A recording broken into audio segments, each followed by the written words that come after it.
Today we're talking about something super cool, RPGs. You know those games where you get to be the hero, explore amazing worlds, and go on crazy adventures? Well, I've put together a list of 20 RPGs that every gamer should play at least once. These games are so good they'll make you laugh, cry, and maybe even forget to eat dinner because you're so hooked. Whether you love fighting monsters, solving puzzles, or just getting lost in a great story, this list has something for everyone. So let's jump in and check out these awesome games. Dragon Age Origins. This one's a classic. Like, if you love RPGs, you have to try it. It's made by BioWare, back when they were making some of the best games out there. The story is that you're this hero called a Grey Warden, and your job is to save the world from these creepy monsters called Darkspawn. They're being led by this massive, evil dragon, and yeah, it's as epic as it sounds. What's cool is you get to choose your character's race and background. Like, you can be an elf, a dwarf, or a human, and that actually changes how the story goes. People will treat you differently, and your intro to the game is totally unique depending on what you pick. It's awesome. The best part though, the companions. Oh man, they're so good. There's Alistair, who's this funny guy but also kind of awkward. Morrigan, who's like this sarcastic witch who always has something to say, and even a dog you can bring along. Yep, a dog. They all feel like real people, and you can talk to them, argue with them, or even romance some of them. The combat is kind of old school. You can pause and plan your moves or just fight your way through. It's not super flashy, but it works. The choices you make are what really make this game shine. Like, your decisions matter so much. You can save someone or let them die, and that changes how the story plays out. It's wild. Yeah, the graphics are a bit dated now, and the combat can feel a little clunky, but honestly, none of that matters because the story, the characters, and the choices just pull you in. If you've never played it, you're missing out. It's one of those games that sticks with you long after you're done. Give it a shot, you won't regret it.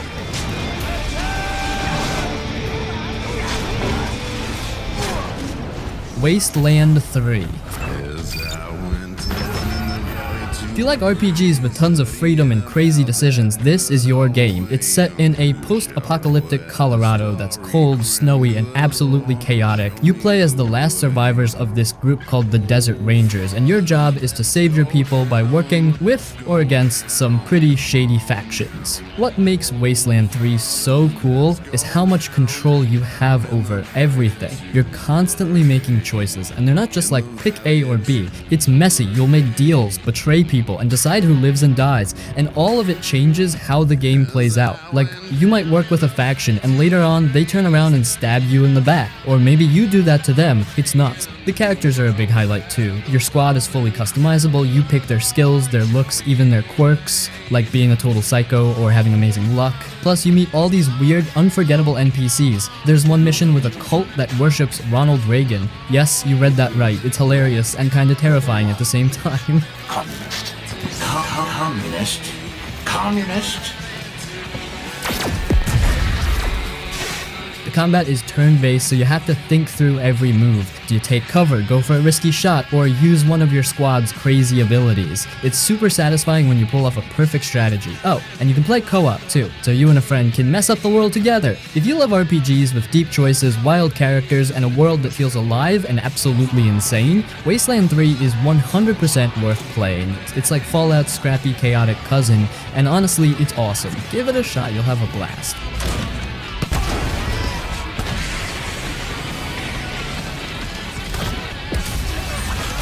Neverwinter Nights.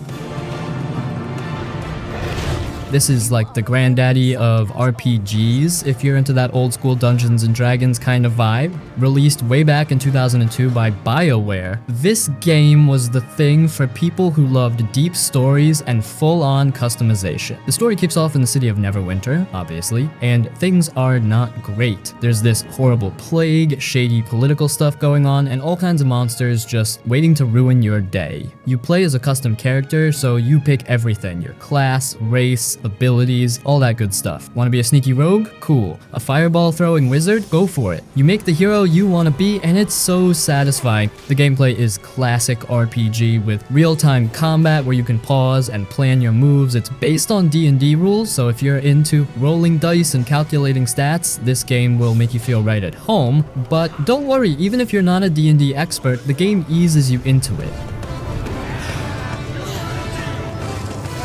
What makes Neverwinter Nights so special is the freedom it gives you. The main campaign is solid, with twists and turns, but the real magic? The custom content. The game comes with this toolset where players could build their own adventures. People went crazy with this, creating entire new stories and worlds to explore. It's like having endless DLCs made by other players. And oh, multiplayer? You could play online with friends or even join player-made servers that felt like living, breathing D&D campaigns. Sure, it's an older game, so the graphics are a bit rough now, but honestly, it doesn't even matter. The writing, the atmosphere, and the endless replayability make it worth it. If you're someone who loves diving deep into a world where your choices matter, and you can roleplay your heart out, Neverwinter Nights is a must-play. It's like stepping into a piece of RPG history, and it still holds up in its own way.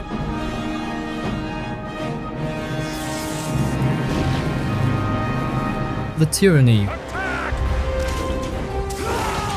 This one's so different, and that's why it's so cool. It's an RPG from Obsidian, and instead of playing the hero who saves the day, you're working for the bad guys. Like, the world is already conquered by this tyrant named Kairos, and you're one of their top enforcers called a Fate Binder. It's such a refreshing twist because you're not here to stop evil, you're part of it. The story is what makes this game shine. You're basically dropped into this power struggle between factions that don't trust each other, and it's up to you to keep things in line, or not. You can side with one group, pit them against each other, or even go rogue and carve your own path. And the choices? They're insane. Like, the game really pushes you to make tough calls that actually shape the world. There's no clear good or bad option, just a lot of morally gray stuff. It's one of those games where you'll stop and think, am I really about to do this? The combat is in real time with pause, so you can strategize your attacks, and it's got a good mix of abilities and party management. Speaking of your party, the companions are awesome. They're not just there to back you up, they have their own opinions about your choices. If they don't like what you're doing, they'll let you know. You might even end up fighting them if things get heated. It's intense. You lie, cheat, and steal,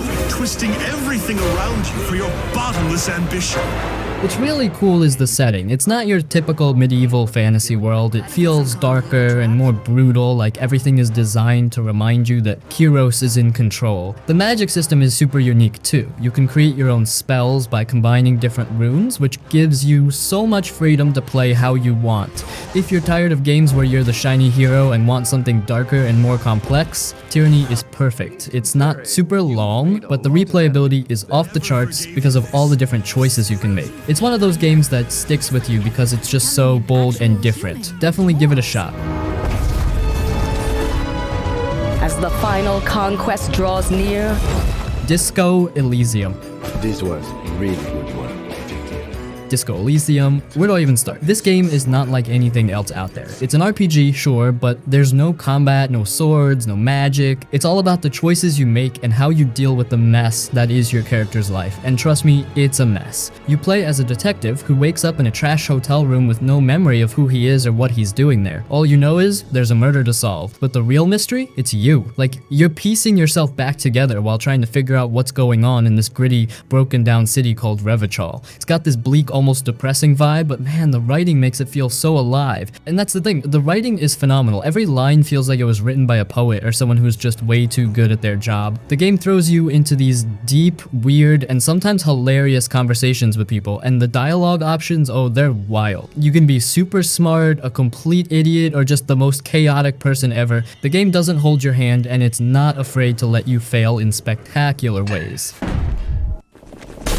The door does not care. What's really unique is how your skills work. They're like voices in your head, and they're constantly talking to you. Got high perception? You'll notice tiny details. Pump points into drama? You'll lie like a pro or just act like a total weirdo. But those same skills can backfire. Like, if your empathy is too high, you might get overwhelmed by people's problems. It's crazy how much personality the game gives to even the mechanics. The story is super deep, tackling politics, philosophy, and the struggles of life. But it's not preachy, it's raw and honest. One moment you're having this deep existential crisis, and the next you're laughing at some ridiculous thing you said. It's all over the place in the best way. If you're into games where every decision matters, where the story is the star, and where the world feels like it's pulling you in 100 directions, Disco Elysium is a must play. It's not for everyone, it's slow, there's a lot of reading, and it's more about the journey than the destination, but oh man, if it clicks for you, it's the kind of game you'll think about long after you're done. Absolute masterpiece.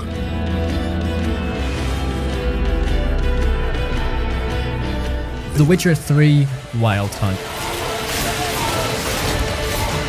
I know I talk a lot about Witcher 3, but man, it's just one of those games that feels like it was made with so much care. You play as Geralt, this grizzled monster hunter who's seen it all. He's looking for Ciri, a girl he's basically raised, who's on the run from these creepy ghostly knights called the Wild Hunt. It's not just a straightforward save the world kind of thing though. It's messy, people lie, betray you, and sometimes there's no good solution to a problem. The world is insane, it's massive, but not in a look how big our map is kind of way. Every place feels alive. You'll wander into a random village and people will be talking about their problems, like how a monster's been attacking their livestock, or there's a curse on their land, and the side quests? They're not throwaways. They're like actual stories with twists and choices that stick with you.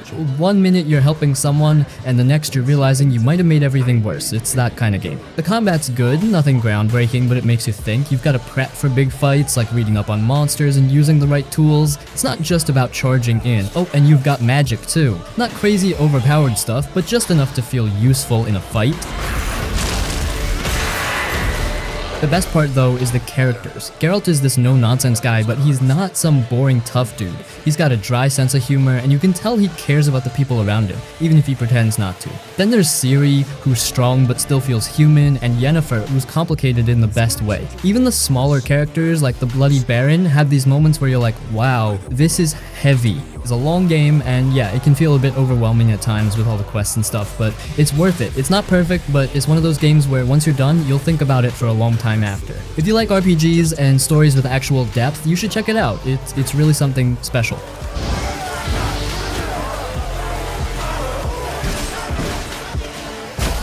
Road 96.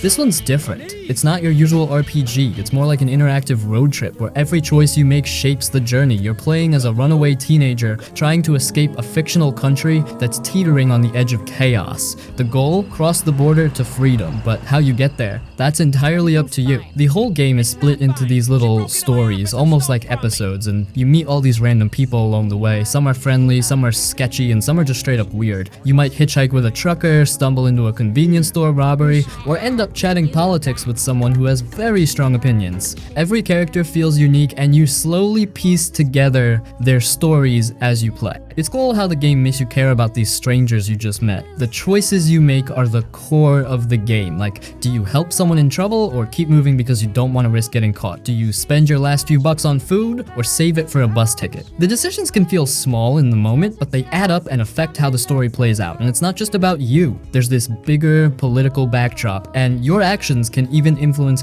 the future of the country. Visually, it's got this indie stylized look that works really well. It's not super realistic, but it fits the vibe perfectly. And the soundtrack, oh man, it's so good. It's full of chill, road trip wavy songs that just make you want to sit back and take it all in. One of the coolest parts is how unpredictable it is. No two playthroughs are the same because the game mixes up the events and characters every time. So even if you finish it once, you'll probably want to go back and see what you missed or make different choices. It's not a super long game, and it's not for everyone. If you're into action-packed stuff, this isn't it. But if you like games that are more about the journey, about the choices you make and the stories you uncover along the way, Road 96 is a really unique experience. It's one of those games that just sticks with you, especially if you've ever dreamed about hitting the road and seeing where it takes you. So definitely worth checking out. Try something, Mr. President. If they do, I'll crush them once and for all. Baldur's Gate 3. If you're even a little into RPGs, it's one of those games you have to try. It's like the perfect mix of deep storytelling, insane freedom, and the kind of moments where you're just sitting there going, wait, I can actually do that? So here's the setup. You're this unlucky soul who's been infected with a mind flayer parasite. And yeah, that's as creepy as it sounds. But instead of turning you into one of those tentacle-faced monsters, it's giving you all these weird powers. The story kicks off with you trying to get rid of it, but of course, things get way more complicated. You meet a ragtag group of companions, all of them dealing with their own issues, and together you're trying to survive in a world that's falling apart. And the way it all unfolds, it's so good. Every dialogue choice, every decision you make feels like it matters, characters, the freedom this game gives you is ridiculous. You can tackle situations however you want, sneak past enemies, sweet talk your way out of a fight, or just set everything on fire and hope for the best. And when I say freedom, I mean freedom. Want to yeet someone off a cliff in the middle of combat? Go for it. Feel like stealing literally everything in a room while someone's talking to you? Totally possible. It's based on D&D rules, so you're rolling dice for skill checks, which keeps things unpredictable and adds this layer of tension to every choice. The companions are a huge highlight. They're not just there to help in combat, they're full-on characters with backstories, goals, and honestly a lot of baggage. You've got Astarion, this snarky vampire rogue, Shadowheart, a mysterious cleric who's clearly hiding something, Lae'zel, a fierce warrior who doesn't take crap from anyone, and so many more. They'll react to what you do, sometimes approving or straight up hating your choices. You might even find yourself arguing with them, or romancing them if you play your cards right. Combat is turn-based and super tactical.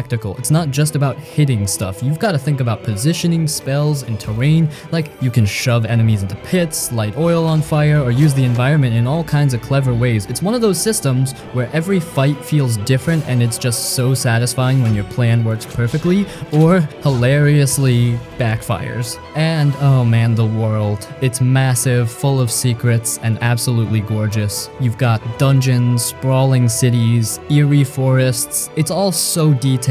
Everywhere you go, there's something to discover, whether it's a hidden treasure, a weird NPC with a crazy backstory, or a decision that totally changes the game.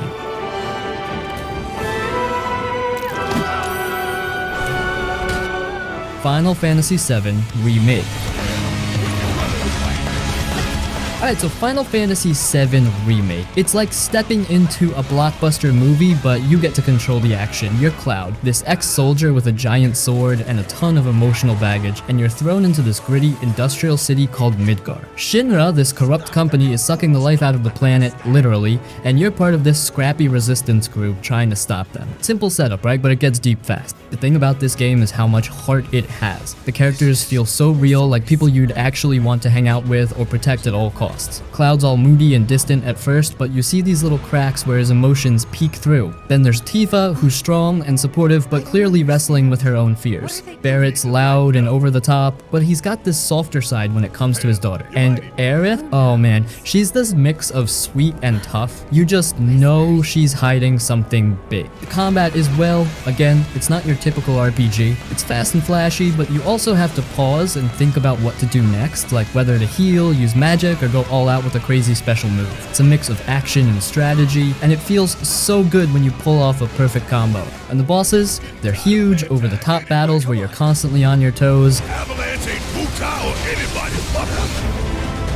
But what really makes this game stand out is how it's not just a remake, it's a reimagining. They took the story you thought you knew and gave it new layers, new mysteries, and moments that hit even harder than before. It's like it respects the original but isn't afraid to take risks. If you want a game that's full of epic moments, unforgettable characters, and a world you'll actually want to get lost in, this is it. Final Fantasy VII Remake isn't just a nostalgia trip, it's a whole new journey, and it's absolutely worth the ride.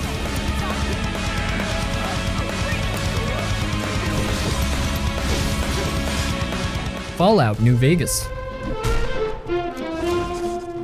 Fallout New Vegas is the kind of game that makes you feel like you're in total control of your story. It's set in a post-apocalyptic desert wasteland. Think dusty roads, weird towns, and factions that all want a piece of the action. You're a courier who gets shot in the head and left for dead, but you survive and set off to figure out who did it and why. From there, the world just opens up. What makes this game so special is the freedom it gives you. Every decision you make matters. You can side with the big factions like the New California Republic, who want order but can be kind of shady, or Caesar's Legion, basically slavers who think they're Roman soldiers, or you can just say, screw it, and carve your own path. It's all up to you. And the choices? They're not easy. Sometimes there's no good or bad answer, just what feels right for your version of the story. Praetorians, to me! Damn you! I knew that. Combat is what you'd expect from a Fallout game. First-person shooting with RPG mechanics layered in. It's clunky sometimes, but it's fun, especially when you use the VAT system to slow down time and line up crazy shots. Want to take out a mutant's head from across the map? Go for it. But what really stands out though is the writing. The quests are clever, full of twists, and often way deeper than they first seem. Like one minute you're just delivering a package, and the next you're deciding the fate of an entire town. The humor is dark, and the world has this dry, sarcastic tone that makes even the bleakest moments weirdly fun.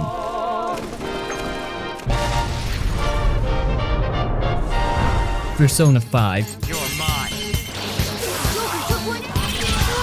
Persona 5 is one of those games that just oozes style and makes you feel like you're part of something way cooler than you actually are. It's an RPG, sure, but it's also this crazy mix of high school life, psychological drama, and over-the-top anime-style action. You play as a high schooler who's been sent to Tokyo on probation, long story, but you end up leading a double life as the leader of a group called the Phantom Thief. Basically, you and your crew dive into these surreal worlds called palaces to steal the twisted desires of corrupt people and force them to change their ways. It's wild. The gameplay is split into two parts, your daily life and the dungeon crawling stuff. During the day, you're a regular student, going to class, hanging out with friends, getting part-time jobs, and doing all this normal stuff that somehow doesn't feel boring at all. Building relationships with your friends called confidants is actually really rewarding. It's not just fluff, it affects your abilities in the dungeon sections and makes you care about the people around you. The shadows are ready to kill. And then there's the combat, which is turn-based but somehow feels super fast and exciting. You use personas, basically these creatures that represent your inner self, to unleash all kinds of crazy moves. The one more system, where you get another turn for hitting an enemy's weakness, makes every fight feel like a puzzle you're solving on the fly, plus the all-out attacks, so satisfying every single time. What really sets this game apart though is how it looks and sounds. The art style is bold, colorful, and stylish as hell. The menus are animated, the transitions are flashy, even the smallest details scream personality, and the soundtrack, absolute bangers. It's funky, jazzy, and you'll probably catch yourself humming the battle theme weeks after you're done playing.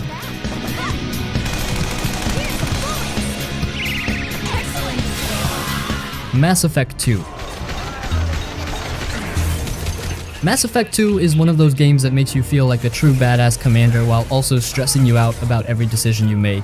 It's the middle chapter of the Mass Effect trilogy, and honestly, it's where everything just clicks. If you're into RPGs with great characters and tough choices, this one's a must-play. You're Commander Shepard, freshly resurrected by a shadowy organization called Cerberus. Long story. The galaxy is under threat from these creepy aliens called the Collectors, who are abducting entire human colonies. Your mission? Build the ultimate team, go on a crazy suicide mission, and somehow keep everyone alive. No pressure, right? The squad is everything in this game. You've got an amazing crew, from Garrus, your sniper bro who's still cool as hell, to Mordin, the fast-talking scientist who somehow manages to be hilarious and heartbreaking. Then there's Jack, a total wild card with a lot of emotional baggage, and so many others. Every character has a deep backstory, and getting to know them feels like hanging out with actual people. Plus, their loyalty missions, some of the best storytelling in the game. Thank you, Legion. I understand your intent. The combat is way better than the first game. It's faster, smoother, and just more fun. You can take cover, use crazy biotic powers, and command your squad to do cool stuff in battle. It's still an RPG, so you can level up, upgrade weapons, and customize your abilities, but it's all streamlined in a way that feels super satisfying. The choices in this game, ooh man, they'll mess with you. Do you save the colony or sacrifice it for the bigger picture? Do you trust Cerberus or keep them at arm's length? Every decision feels important, and it all leads to that final mission where the stakes are through the roof. People can die, your team, innocent bystanders, maybe even you. And the way the game handles all this, it's brilliant. It's not just about what happens in this game, it's about how your choices will ripple into Mass Effect 3. Even if you've never played the first Mass Effect, you can jump into this one and still enjoy it, but if you've carried over your choices from the first game, oh boy, it hits even harder. Mass Effect 2 isn't just a game, it's an experience that stays with you, whether it's the story, the characters, or that edge of your seat final mission. It's one of the best RPGs ever made. Simple as that.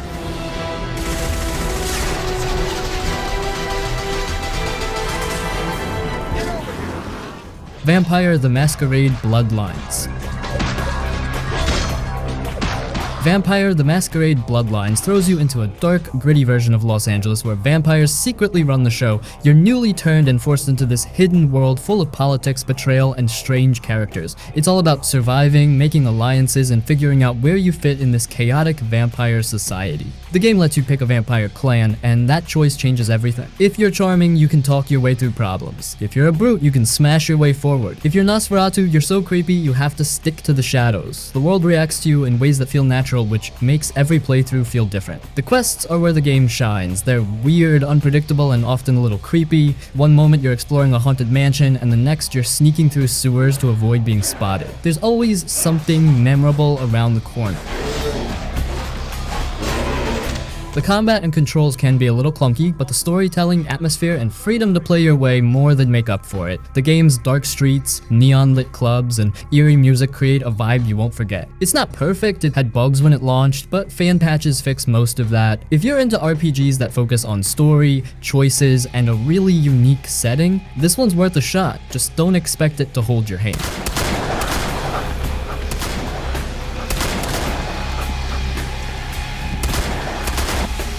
Star Wars: Knights of the Old Republic. Star Wars: Knights of the Old Republic is one of the best RPGs ever made, hands down. It's set thousands of years before the movies, so it's this fresh take on the Star Wars universe without relying on Luke, Vader, or any of that. You're just dropped into a galaxy torn apart by war where Jedi and Sith are duking it out, and you're caught in the middle of it. You start as a blank slate, a regular soldier or scoundrel, but as the story unfolds, you discover there's way more to your character. The choices you make, whether to follow the light side or give in to the dark side, shape how people react to you and where the story goes. And trust me, the story is incredible, with twists that'll blow your mind. The companions are a big part of what makes this game so good. You've got a snarky assassin droid, a Wookiee with a dark backstory, and a Jedi mentor who's not as perfect as she seems. They all have their own personalities and stories, and the way they interact with you and each other feels so real. Stop. Conquers the galaxy, we're in for a couple of... Combat is turn-based but still feels exciting. You can customize your character with force powers, lightsabers, blasters, whatever suits your playstyle. The force powers are especially fun because, let's be real, who doesn't want to toss enemies across the room? The world building is top-notch too. You visit iconic Star Wars locations like Tatooine, but also explore new ones like the water planet Manan or the dark Sith world of Korriban. Each place feels distinct with its own stories, cultures, and conflicts.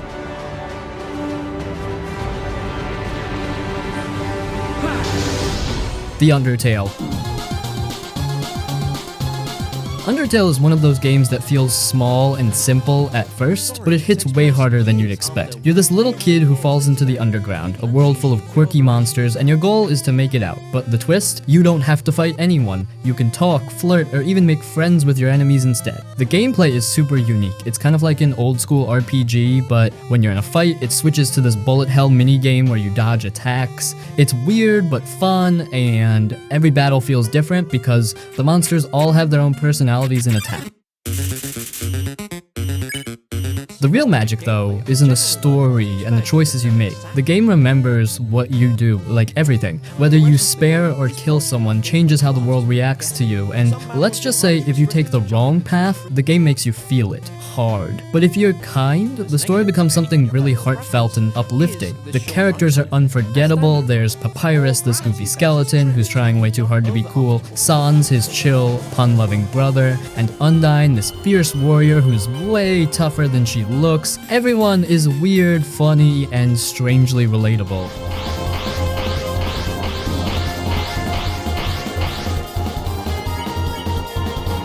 Suikoden 2.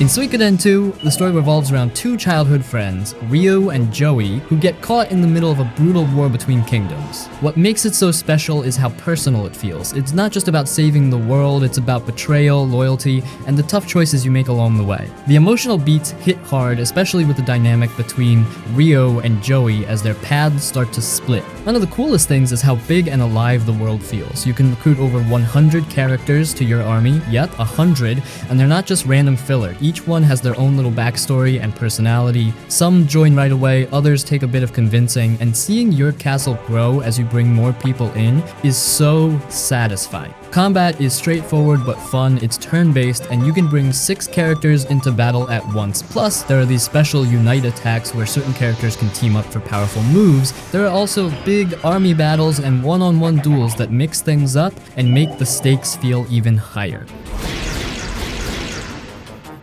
The visuals are classic 2D sprite art, and they've aged so well. The game looks vibrant and detailed, especially for something from the PlayStation era, and the music? Absolute perfection. It sets the tone for every moment, whether it's a quiet emotional scene or a big epic battle. It's not just a game about war, it's a game about people, their struggles, their bonds, and what happens when ideals clash. If you love RPGs with meaningful stories and unforgettable characters, Suikoden 2 is a must play. It's one of those hidden gems that deserves all the love it gets.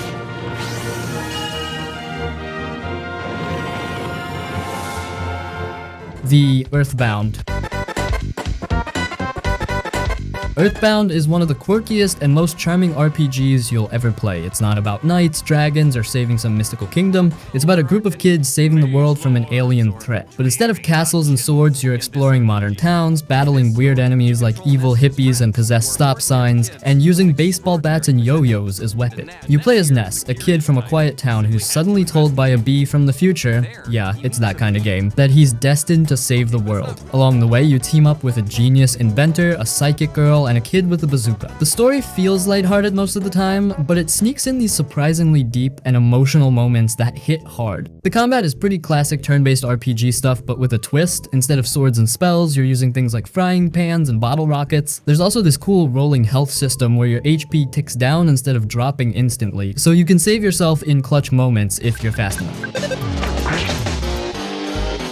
The world is what really makes it stand out. It's full of humor, weirdness, and little surprises. Towns have quirky NPCs who say the most random things, and every area feels like it's got its own personality. You're not just traveling through generic forests and caves, you're exploring a department store, a haunted mall, and even a bizarre alien landscape. EarthBound doesn't take itself too seriously, and that's what makes it so special. It's funny, weird, and packed with charm, but it also has this heartwarming vibe that keeps you hooked. If you want an RPG that feels totally different from anything else, this one's worth a shot. It's a game that just sticks with you in the best way.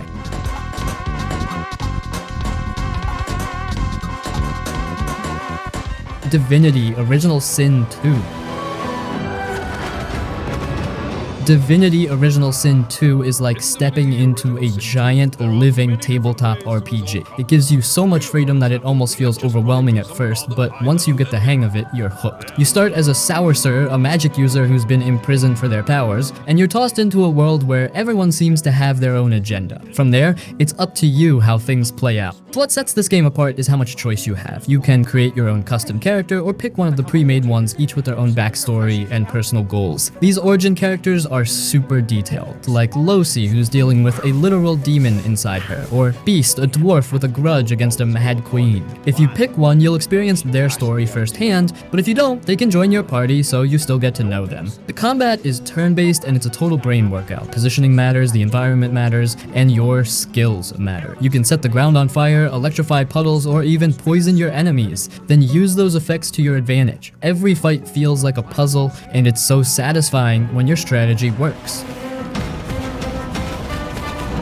Exploration is just as good. The world is packed with secrets, hidden quests, and weird little interactions. You might talk to a skeleton who's obsessed with fashion, or help a dog that just wants to save its master. Oh, and you can talk to animals if you have the right skill. It's hilarious and surprisingly useful. The writing is top-notch too, with a mix of humor, drama, and plenty of morally great choices. You'll often stop to think, am I really doing the right thing here? And the best part, you can play the whole game in co-op, which makes the chaotic decisions even more fun when you're arguing with friends about what to do next. It's a big, dense game that can take a while to get through, but every moment feels worth it. If you love RPGs that give you freedom to experiment and a world that reacts to what you do, Divinity Original Sin 2 is one of the best out there. It's clever, challenging, and full of surprises.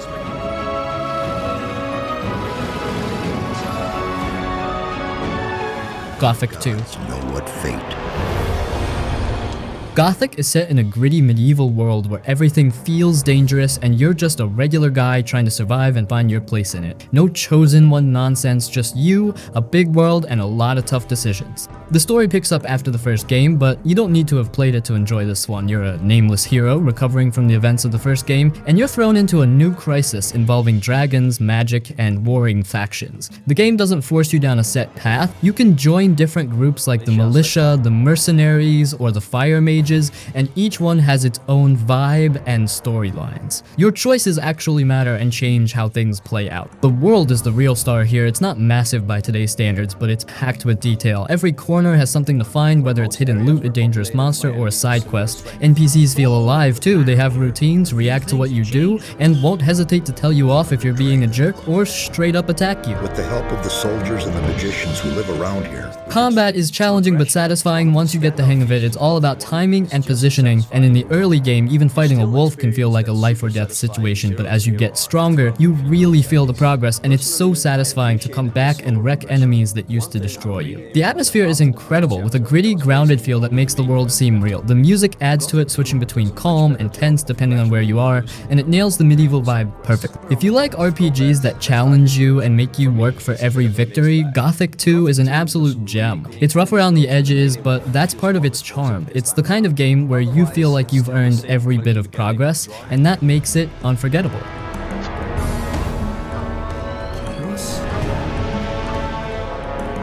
He is destined to be a hero. The Thaumaturge. Was someone killed? The Thaumaturge is set in 1905 Warsaw, but it's not just a historical game. It mixes real-world history with magic and mystery. You play as a Thaumaturge, a person with the rare ability to see and control magical beings called Salators. These creatures aren't just mindless tools, they're strange, otherworldly beings with their own personalities, and figuring out how to use them effectively is a big part of the game. The story revolves around a city filled with conflict. Warsaw is torn between different cultures, classes, and political tensions, and you're stuck right in the middle of it all. Your choices shape how people react to you, and there's rarely a clear, good or bad option. It's the kind of game where every decision feels heavy, and the consequences can come back to haunt you in unexpected ways. The combat is turn-based, but it's not just about attacking and defending. You can use your Salators to manipulate enemies, control the battlefield, and find clever ways to win. Each fight feels like a puzzle where you have to think ahead, experiment, and figure out the best strategy. It's a nice mix of challenge and creativity.